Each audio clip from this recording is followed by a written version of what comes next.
오늘 우리에게 주시는 하나님의 말씀은 고린도후서 5장 15절, 16절, 17절 말씀입니다. 고린도후서 5장 15절, 16절, 17절 말씀입니다.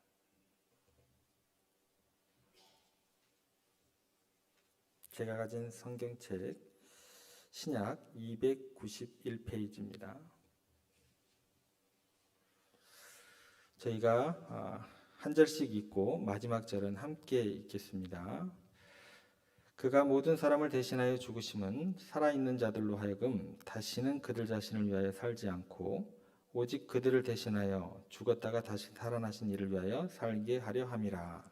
그러므로 우리가 이제부터는 어떤 사람도 육신을 따라 알지 아니하노라.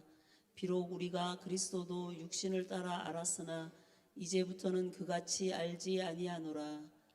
한 목소리로 읽겠습니다. 그런즉 누구든지 그리스도 안에 있으면 새로운 피조물이라.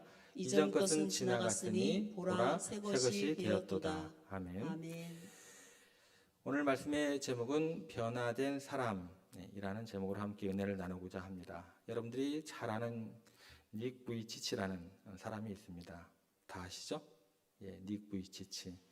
이 사람의 이야기는 신앙이 어떻게 사람의 그 삶을 변화시킬 수 있는지 너무나 우리들에게 잘 보여주는 증거가 됩니다. 닉 부이치치는 1982년 호주에서 희귀한 선천성 질환으로 인해서 팔과 다리가 없는 상태에서 태어났습니다. 자라면서 그는 심각한 우울증과 외로움에 시달렸습니다. 그러던 중에 닉이 15살 때 기독교 캠프에 우연히 참가하게 되었고 거기에서 기쁜 영적 체험, 하나님을 만나게 되었습니다. 신체적 그 한계에도 불구하고 자기 자신에게 인생의 목적이 있었으며 하나님께서 무조건적으로 사랑하신다는 그 순간 깨달았습니다. 이 깨달음은 삶에 대한 그 닉의 관점을 완전히 변화시켰고 그는 자신의 이야기와 더불어 희망의 메시지를 다른 사람들과 나누기 시작했습니다. 결국 그는 동기부여 연설가가 되었고 그리고 전 세계를 다니면서 역경을 극복하고 삶의 의미와 목적을 찾는 방법에 대해서 수백만 명의 사람들에게 이야기를 증거하고 다니게 되었습니다. 닉 부이치치가 경험한 하나님의 무조건적인 그 사랑과 은혜는 그에게만 주신 특별한 것이 아닙니다. 우리에게도 동일하게 똑같이 주신 하나님의 사랑과 은혜의 이야기입니다. 그런데요, 우리는 주님께 받은 그 사랑과 은혜는 빛바랜 추억으로 마음 한켠에 간직한 채 그냥 그렇게 무뎌진 신앙생활을 하고 있지는 않은지 이 시간 한번 돌아보시기 바랍니다. 하나님께서는 오늘 그렇게 살아가는 우리들에게 이렇게 이야기를 하십니다. 이전 것은 지나갔으니 보라 새 것이 되었도다 라고 말씀하시면서 새롭게 너희들 변화되었으면 좋겠다 라고 말씀하고 계십니다. 이 시간 이 말씀 앞에서 우리의 모습을 다시 한번 점검했으면 좋겠습니다. 다시금 그렇게 새로운 변화를 갈망하는 여러분들 되시기를 소망합니다. 우리가 오늘 살펴볼 첫 번째 그 변화는 어떤 것이냐면 자신을 위해 살지 않는 것입니다. 자신을 위해 살지 않고, 다시 말하면 이 얘기입니다. 인생의 목적과 방향이 내 자신에게서 하나님께로 그 목적과 방향이 바뀌어야 한다라는 이야기입니다. 이 시간 한번 질문과 함께 한번 시작해 보겠습니다. 아주 쉬운 질문입니다. 예수님께서 십자가에서 죽으신 이유가 뭘까요? 자, 용기를 내서 십자가에서 죽으신 이유가 우리 죄를 사하기 위해서. 훌륭하십니다. 맞죠? 우리 죄를 사하기 위해서. 자, 그러면 오늘 본문은 이 부분에 대해서 우리에게 어떻게 이야기를 해줄까요? 15절 말씀을 저희가 한번 보겠습니다. 제가 읽겠습니다. 그가 모든 사람을 대신하여 죽으심은 살아있는 자들로 하여금 다시는 그들 자신을 위하여 살지 않고 오직 그들을 대신하여 죽었다가 다시 살아나신 이를 위하여 살게 하려 함이라. 굉장히 길죠? 제가 간단하게 좀 설명을 드릴게요. 여기 보면 예수님께서 우리를 위해 죽으신 것은 우리 죄를 사하기 위한 것은 기본이다라는 거예요. 예. 절대 놓치면 안 되는 진리 가운데 하나입니다. 기본이고 또 있다고 이야기를 해줍니다. 그게 뭐냐면 자신을 위해서 살던 사람들이 이제는 자신을 위해 살지 않고 자신을 위해 죽으신 그분을 위해 살도록 바꾸기 위함이다 라고 그 이유를 하나 덧붙여 주십니다. 다시 말해서 예수님의 죽으심은 우리 인생의 목적과 방향을 바꾸는 능력이 된다라고 이야기해 줍니다. 우리를 죄에서 자유케 하시고 구원하셨으면 조금 그냥 그 죄에서 자유케 되고 구원하신 그대로 좀 평안하게 편안히 살도록 놔두시면 너무나 좋았을 것 같죠, 그죠? 예. 그러면 만족함이 우리 가운데 넘칠 것 같아요. 그런데요, 하나님께서는 왜 거기서 만족치 않으시고 왜 우리를 자꾸 이렇게 바꾸려고 하실까요? 그 이유가 뭘까요?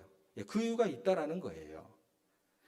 자신을 위한 그 삶의 결과는요, 항상 우리 가운데 비참한 결과를 가져오기 때문에 그렇습니다. 내 자신을 위해서 살아가는 삶은요, 그 끝이 결코 영광스러운 어떤 그 결말로 다가오지 않기 때문에 하나님께서 우리를 그렇게 몰고 가기를 원하세요.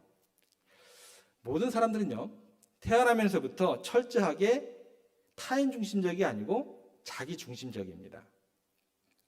자기를 위해서 생각하고 자기를 위해서 말을 하고 자기를 위해서 결단하고 자기를 위해서 행동합니다. 이런 사람들이 아닌 사람들을 우리는 뭐라고 그래요? 성인이라고 이야기를 합니다. 예.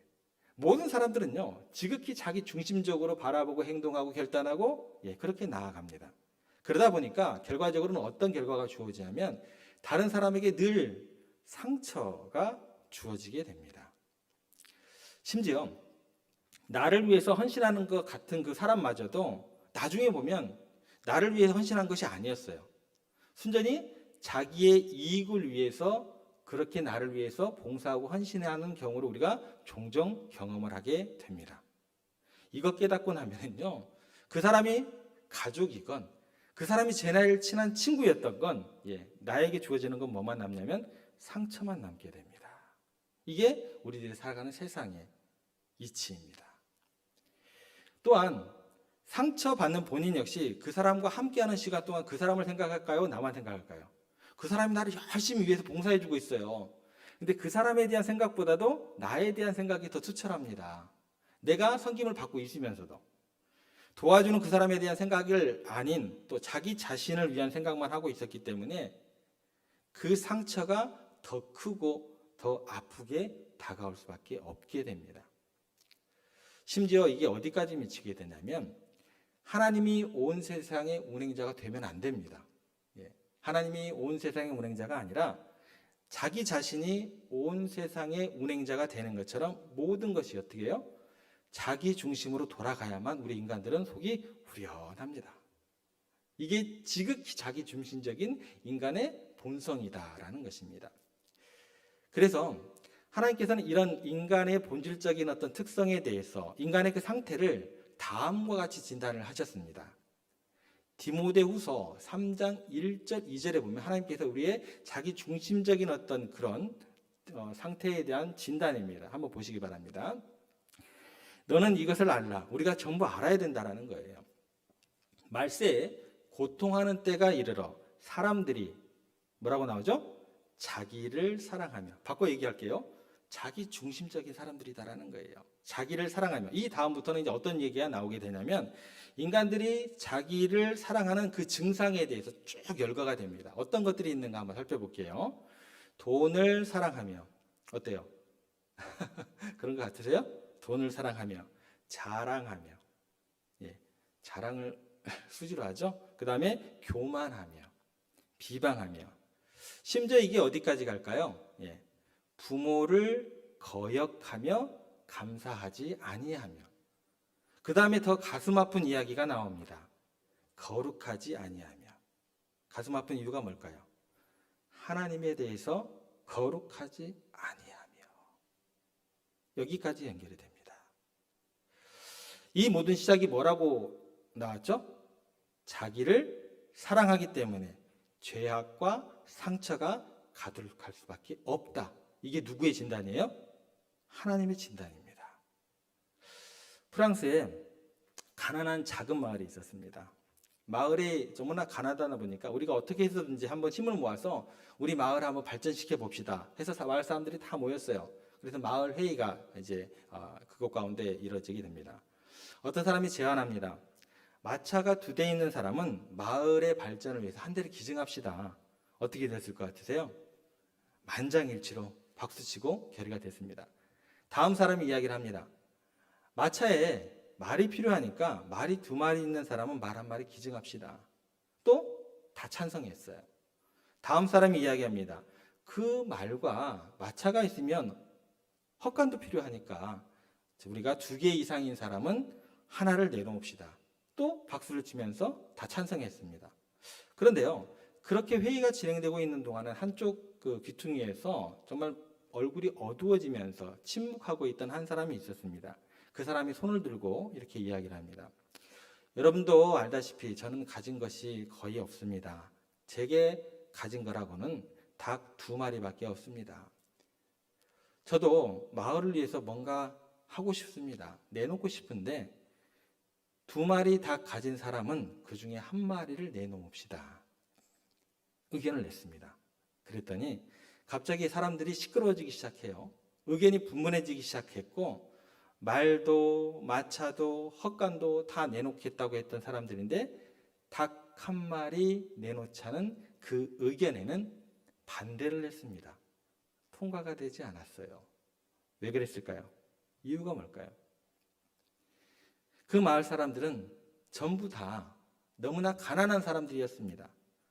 말이 있는 사람도 없었고 마차가 있는 사람도 없었고 그러다 보니까 헛간이 있는 사람도 없었습니다.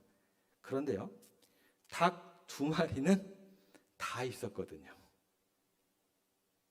여러분, 사람들은 공동체를 위한다, 나라와 민족을 위한다, 교회를 위한다고 하면서 어디까지냐면 내가 헌신하지 않는 측면까지, 내가 희생하지 않는 그 자리까지 자기 중심적으로 선택을 하는 경우가 굉장히 많습니다. 이것이 사람들을 힘들게 하고 사람들의 마음을 아프게 하기도 하고 내 자신도 괴롭히는 결과로 이어지게 됩니다. 그래서 주님께서는 그 근원을 치료하기를 원하십니다. 그래서 예수님께서는 세상이 경험해보지 못한 놀라운 사랑을 우리로 느끼게 해주시려고 자기들을 너무나 사랑하는 우리들을 위해서 예수님 본인을 사랑하지 않으시고 십자가에서 자기를 버리십니다. 버리셔버렸어요. 자기 목숨을 십자가에서 버리셔버립니다. 하늘의 모든 영광을 버리셨어요. 그분의 사랑을 경험한 우리들의 삶의 목적을 바꾸기 위해서, 우리를 새 사람으로 바꾸기 위해서, 우리를 변화시키기 위해서, 다시 말해서 우리의 자기 사랑을 다 흡수해 갈 만한 엄청난 사랑을 베풀어 주시기 위해서 주님 자신이 우리를 위해서 모든 것 버리시고 죽으신 겁니다. 그래서 그분을 위해서 살게 하시려고, 그게 목적이다라는 거예요. 그런데 내 성격이 문제고 인내하지 못하는 게 문제고 내가 가진 가장 큰 문제라는 것을 너무나 잘 알지만 그게 고치기가 쉽지 않다라는 게 더욱더 큰 문제라는 것입니다. 이 모든 것에서 벗어나는 길이 뭘까요? 15절 말씀 저희가 다시 보겠습니다. 그가 모든 사람을 대신하여 죽으심은, 그러니까 나를 위해서 생명까지 내어주신, 세상에서 그동안 경험하지 못했던 엄청난 사랑을 경험하고 나면 새로운 가치관과 그 세계관을 우리가 경험하게 된다라는 거죠. 예. 나를 위해서 저렇게까지 희생하는 분이 계시니까 그때부터 뭐가 열리기 시작해요? 우리의 그 굳었던 마음이 조금씩 그 주님의 사랑을 경험한 조금씩 열려지기 시작한다라는 거예요. 그리고 그게 다가 아니라고 이야기를 하십니다. 날 위해 죽으실 뿐만 아니라 그 다음에 뭐라고 나오냐면 15절 뒷부분에 이렇게 나옵니다. 그들을 대신하여 죽었다가 다시 살아나신 이를 위하여 살게 하려 함이라. 나를 사랑하시는 그분이 인류의 영원한 숙제가 뭐였냐면 죽음입니다. 죽음의 문제를 해결한 전능자라면, 저렇게 영광스러운 분이라면 저 영광스러운 분을 위해서 내가 헌신할 수 있다라는 거예요. 손해가 아니다라는 거예요. 나를 버릴 수 있다라는 거예요. 예. 그분은 전능하신 분이고 영광스러운 분이기 때문에 절대 손해날 일이 아니다라는 거예요. 그래서 나를 위해 죽으셨다가 다시 살아나시는 이를 위하여 살게 하시려고 예수님께서 뭐 하셨죠? 부활하셨습니다. 여러분, 그동안 우리는 정말 내 영혼을 쏙 빼앗아 가둘 만큼 그런 감동적인 사랑과 죽음의 문제까지 해결할 만큼 영광스러운 분을 경험하지 못했거나 경험을 했는데 잊은 채로 살아가고 있습니다. 그런데 예수 그리스도를 구주로 믿는 사람은 그 십자가의 사랑과 그분의 전능하심을 믿음으로 고백하는 사람들입니다. 그 믿음 안에 있다고 한다면 우리의 인생의 목적과 방향은 분명하게 바뀌어야 맞습니다. 나를 위해서 죽으시고 부활하신 그분을 위해서 내 생명 드리겠노라고. 그분이 우리에게 입히신 그리스도의 의로운 옷을 입고 인생의 목적이 상처만 가득한 내 자신을 위한 것이 아니라 나를 위해 죽으시고 다시 살아나신 그분을 위해 삶으로 살겠노라고 이 시간 결단하는 여러분들 되시기를, 우리 세종교회 성도들 되시기를 주님의 이름으로 소원합니다. 두 번째 변화는 육신대로 알지 않는 것입니다. 육신을 따라 알지 아니하고. 무슨 얘기냐면 육신에서 영혼으로 관계의 차원이 변화되는 것입니다. 육신에 머물리지 않고 영혼의 관계 가운데로 우리가 들어갈 수 있어야 한다라는 것입니다. 16절 말씀입니다. 그러므로 우리가 이제부터는 어떤 사람도 육신을 따라 알지 아니하노라. 비록 우리가 그리스도도 육신을 따라 알았으나 이제부터는 그같이 알지 아니하노라. 여기 보면 이제부터는 그같이 알지 않겠다라고 나오죠. 예. 육신대로 알지 않겠다는 것은 뭐냐면 이렇게 쉽게 접근할 수 있습니다. 더 이상 내가 계산하지 않겠다라는 거예요. 더 이상 내가 물질의 노예가 되지 않겠다라는 이야기입니다. 모든 것을 영적인 차원으로 나를 위해 죽으셨다가 부활하신 그분의 눈으로 내가 새롭게 바라보겠다는 겁니다. 무엇이 가치 있는 것인지 영혼의 아름다움과 거룩함을 우리가 볼 수 있어야 합니다. 만약 우리가 육신에 속한 기준으로만 보게 되면 우리는 반드시 실수가 따라오게 됩니다. 만약 그렇게 본다고 한다면 이런 어떤 쉬운 얘기가 좀 이런 우스갯소리가 될 수도, 적용이 될 수도 있을 것 같습니다. 예를 들어서 시어머니들 계시죠? 예. 시어머니들은 부엌에서 아들이 며느리를 도와주는 것을 보면 어떻게 돼요? 즐거우세요? 화가 나세요? 예, 속으로 대답하시고. 자, 그런데 친정 어머니들은 사위가 딸을 도와주는 모습을 보면 예뻐 보이세요? 막 화가 나세요? 예. 속으로 대답하셨죠? 예. 육신으로 바라보고 생각을 하게 되면 상황에 따라서 또 그 사람에 따라서 어떻게 될까요? 기준이 바뀝니다. 오해하게 됩니다. 예. 우리들이 너무나 많은 상처를 안고 살아가는 이유는 뭐냐면 그냥 눈에 보이는 대로 물질의 많고 적음으로 힘이 있고 없음으로 오늘 본문의 말씀처럼 육신으로만 이 땅의 질서 속에서만 바라보기 때문입니다. 그러나 영적인 질서가 있고 영적인 차원이 있다라고 말씀해 주십니다. 모든 사건과 사물과 사람을 대할 때 영적인 그 측면에서의 위대함과 아름다움과 거룩함을 그렇게 볼 수 있는 눈이 필요합니다. 그 사람이 변화된 사람, 새로운 피조물입니다. 예수님께서는 세상을 어떻게 보셨을까요? 이렇게 이제 말씀을 산상수훈에서 전하시다가 하늘에 이제 새가 날아가니까 예수님께서 하늘에 나는 새를 보고 이렇게 이야기를 하십니다. 만약에 그 새를 봤던 과학자들이라고 한다면 하늘의 새가 어떻게 날지, 부력의 법칙이 어떠지, 그것을 발견하려고 생각을 했을 거예요. 만약에 시인들이라고 한다면 새처럼 창곡을 나는 자유한 사람이 되어야 할 텐데 그 식구가 떠오르겠죠. 예수님께서는 뭐라고 하셨을까요? 하늘에 나는 새를 보라. 그 다음에 씨를 뿌리지도 않고 가꾸지도 않고 거두어서 창고에 쌓지도 않는데 너희 하늘 아버지께서 먹이시지 않느냐. 새를 보면서 뭐를 보고 계세요? 하나님의 공급하시는 그 사랑을 보시고 고백하십니다. 그리고 들에 피는 백합화를 봐라. 싹둑 꺾어가지고 내 사랑하는 사람에게 갖다 줘야겠다가 아니고 솔로몬의 영광으로 입은 옷도 이 꽃 하나만 못하다. 하루아침에 났다가 불구덩이에 던져질 들풀도 하나님께서 이렇게 입히시거든 하물며 너희일까 보냐. 하나님께서 창조하신 그 아름다움을 보고 우리를 향하신 그 사랑의 옷을 입히시는 그 하나님을 바라보고 계십니다. 십자가에 달리셔서 하나님의 섭리를 보시고 인류 구원의 놀라운 능력을 보셨습니다. 예수님에게는 모든 사물 또 모든 사건, 모든 것이 영적인 차원에서 새로운 은혜였고 날마다 주어지는 새로운 감격이었습니다. 변화된 사람은 이처럼 영적인 차원으로 바라보면서 관계의 차원이 달라져야 합니다. 수준이 틀려요.